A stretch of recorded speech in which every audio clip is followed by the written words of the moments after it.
Max Chandler-Mather and the Greens are well on the way to overtaking Dutton and Friends as public enemy number one for the Labor faithful. While they may have rustled some feathers, I'd argue they're providing a far more effective opposition than the coalition ever have. For me, I can see them putting real pressure on the government to do better, and in my opinion, that can only be a good thing for the country. For some time now, the Greens have been blocking what has to be said is a very ordinary housing bill from the Labor government, applying very public pressure to force Albanese to put some cash in for some upfront investment in actual social housing, rather than rolling the dice on the stock market. So let's kick off. At a high level, how would the Labor Party's Housing Australia Future Fund Bill 2023 work? $10 billion is the figure mentioned in the same breath as the Housing Australia Future Fund. But the first thing to say is, this $10 billion, it's not going to be directly spent on affordable and social housing projects. Nope. The HAFF is about investing $10 billion in the stock market. So the federal government will borrow $10 billion and will then give that to the Peter Costello-chaired Future Fund to invest. Not to invest in housing per se, but shares. The returns on that investment would then be invested into social and affordable housing.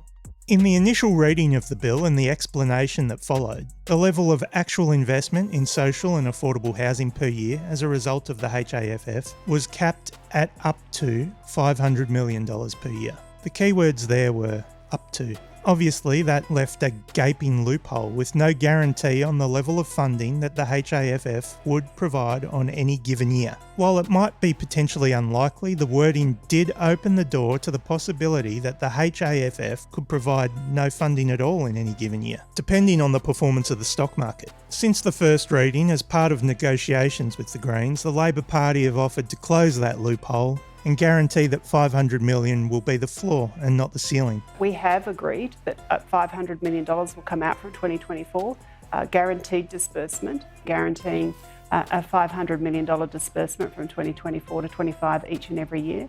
I would assume, so as to keep this whole thing budget neutral if you like, the interest on borrowing the initial $10 billion as well as the costs associated with managing the fund will need to be paid out of the return on the investment. Here's a fun fact. Did you know the CEO of the Future Fund is on a package worth over $1.1 million per year? And as chair of the fund, Peter Costello rakes in around $250,000 a year. So it's not just a case of whacking the $10 billion in and reaping the rewards. There are costs associated with managing the fund.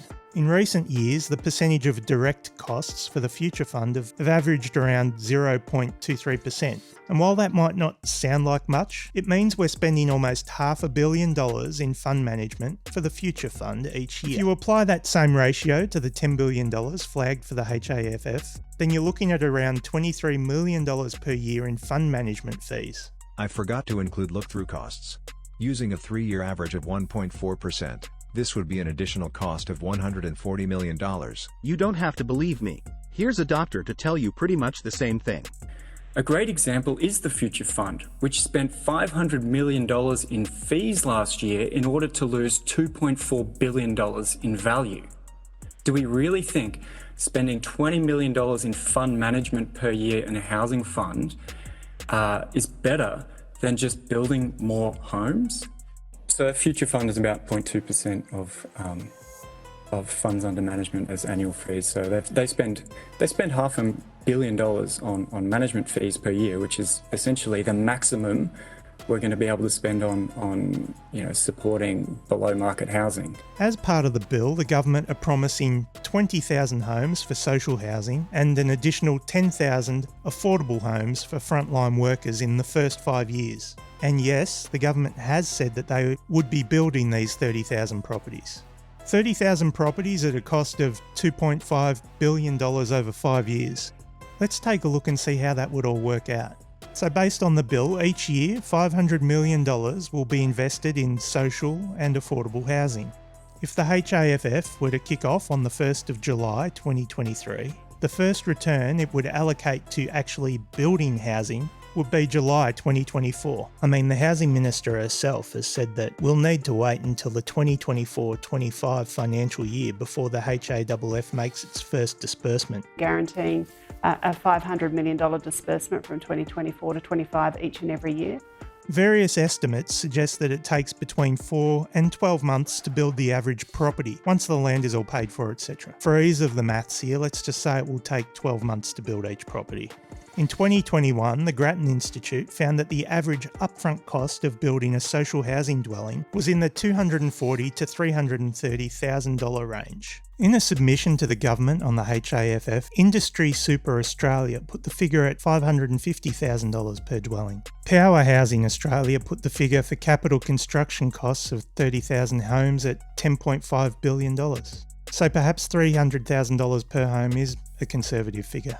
As a side note, I've read through many of the submissions for the HAFF, so I thought I'd share one of my favourite snippets from RMIT's Centre for Urban Research. In their submission they said, "The commitment to build 20,000 units of social housing plus 10,000 units of affordable housing in the first 5 years of the fund is grossly insufficient to meet current levels of housing need. The Australian Housing and Urban Research Institute has projected that eliminating unmet need for social housing will instead require the provision of 727,300 additional dwellings by 2036. Attempting to address this scale of housing insecurity off budget is unrealistic and does not signal a serious government commitment to housing equity." I mean, that all checks out, doesn't it? In 2021, a National Housing Finance and Investment Corporation independent review found that a $290 billion investment would be required across the next 20 years to address the shortfall. That really puts the $500 million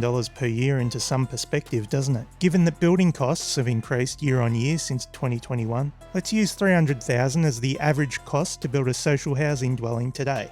So, 1st of July 2024, $500 million is allocated to building social housing. At an average cost of $300,000, you'll be able to build approximately 1,666 social housing dwellings in 12 months. If that were to continue, by mid-2029, the HAFF will have delivered a grand total of 8,333 social and affordable homes. That's well short of the 30,000 promised. Well, let's look at it another way. At an average of $300,000 per social or affordable housing dwelling, how much money would you need to build 30,000 homes?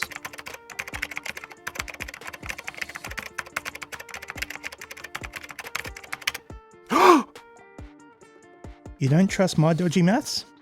That's okay. I probably wouldn't either. In 2021, the Grattan Institute presented their own proposal for a housing future fund. While it carried with it many of the same issues the HAFF does, the big difference was the volume of the initial investment. Using their data, they found that by investing $20 billion with a 4 to 5% annual return, $900 million per year could be spent on social housing, which would build approximately 3,000 dwellings per year. In 2020, the CFMEU were lobbying the government to invest $10 billion in a social housing stimulus package. Their estimates suggested the $10 billion could build approximately 30,000 social housing dwellings. So the Albanese government are promising that the HAFF will deliver 30,000 homes in 5 years at a cost of $2.5 billion? The hell, man? We can do a comparison of sorts here with the big housing build in Victoria. In November 2020, the Victorian government announced their big housing build initiative, allocating $5.3 billion to construct more than 12,000 new homes,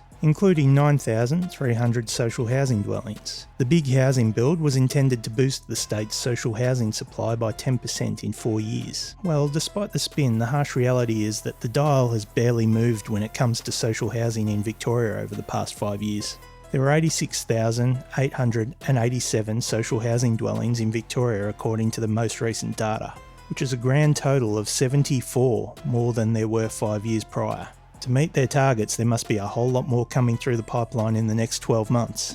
After months of pressure, Albanese announced on the weekend he'd found another $2 billion down the back of the couch for some upfront investment in social housing. Today I am proud to announce that our government is creating a new $2 billion social housing accelerator. This is new money right now for social housing.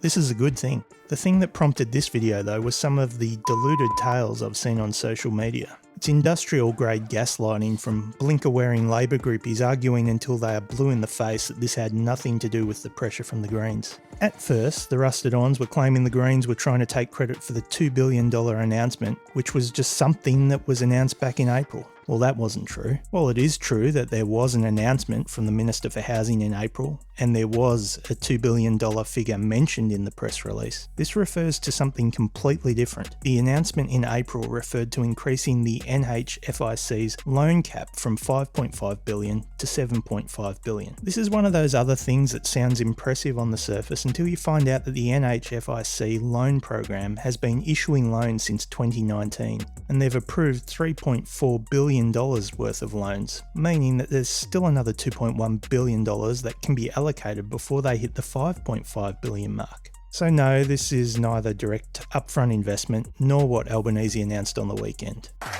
This is new money right now for social housing.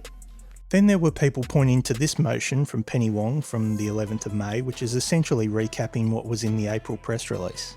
The key giveaway here is the term financing. That's a fancy word for loan.